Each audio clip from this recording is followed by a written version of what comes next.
Bill आखिर तुर्क इनकलाबियों ने आबनाए और इस्तंबुल पर कब्जा कर लिया और यकम नवंबर 1922 ईस्वी को सल्तनत उस्मानिया के खात्मे का ऐलान कर दिया।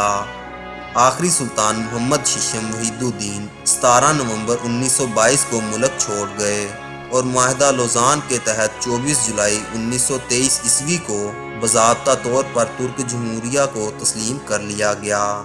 चंद माह बाद 3 मार्च 1924 को खिलाफत के खात्मे का ऐलान कर दिया गया और सुल्तान और इनके अहले खाना को नापसंदीदा शख्सियत करार देकर जिला वतन कर दिया गया।